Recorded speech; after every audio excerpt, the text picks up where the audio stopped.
ఓం నమ శివాయ. జ్ఞానమురళి మీకోసం మీ భాషలో.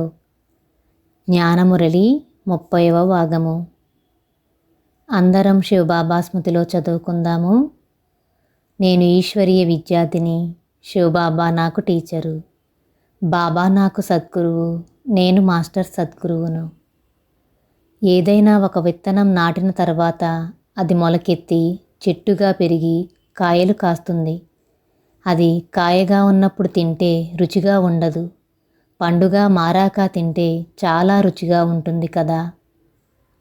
బాబా అంటున్నారు, మీరు కూడా నన్ను తలుచుకోగానే శక్తి వస్తుంది.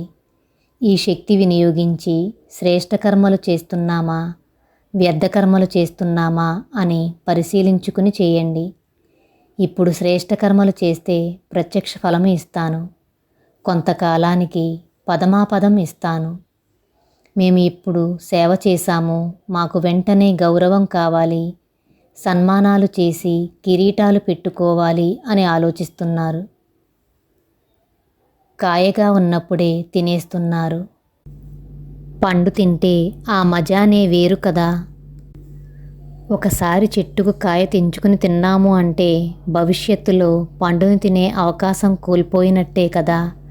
అర్థమవుతుందా అంటున్నారు బాబా. ఆత్మ పరమాత్మను తలుచుకున్నప్పుడు శక్తి వస్తుంది.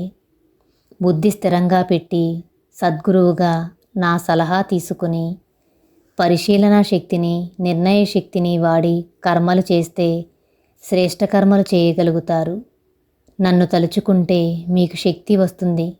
కానీ సద్గురువుగా నా సలహా తీసుకోకుండా బుద్ధి స్థిరంగా పెట్టి పరిశీలన శక్తి, నిర్ణయ శక్తి వాడకుండా మీరు కర్మలు చేస్తే వ్యర్థ కర్మలుగా తయారవుతాయి. వ్యర్థ కర్మలు చేసేవారికి శక్తిని ఇవ్వకుండా శ్రేష్ఠ కర్మలు చేసేవారికి మాత్రమే శక్తిని ఇవ్వచ్చు కదా బాబా అనే ప్రశ్న చాలామందికి వస్తుంది. ఛార్జర్కు ఎవరు మొబైల్ కనెక్ట్ చేసినా ఛార్జ్ చేస్తుంది. ఆ మొబైల్తో చెడు చేయొచ్చు, మంచి చేయొచ్చు. ఛార్జ్ చేయడం ఛార్జర్ యొక్క కర్తవ్యం. అర్థమవుతుందా అంటున్నారు బాబా. రాజయోగము అంటే కర్మేంద్రియాలపై రాజ్యం చేయడం. కళ్ళ ద్వారా ఒక వ్యక్తిని మనం చూస్తున్నాము అంటే స్థూలమైన శరీరాన్ని చూడకుండా జ్ఞాననేత్రం ద్వారా ఆత్మను చూడాలి. నేను శ్రేష్ఠాత్మ, వారు శ్రేష్ఠాత్మ అనే భావనతో చూడాలి. ఇక్కడ ఏం మారింది? ఆలోచన మారింది. ఆలోచన మార్చడం పెద్ద కష్టం అనుకుంటున్నారా? అందుకే సహజ రాజయోగం అని చెప్పాను, గమనించారా అంటున్నారు బాబా. సెంటర్ అక్కయ్యలు, దాదీలు, దీదీలు కొద్దిగా చేసుకున్న పురుషార్థానికి సన్మానాలు చేసుకుని కిరీటాలు పెట్టుకుని వారికి వచ్చిన ఫలాన్ని అప్పుడే అనుభవించేశారు.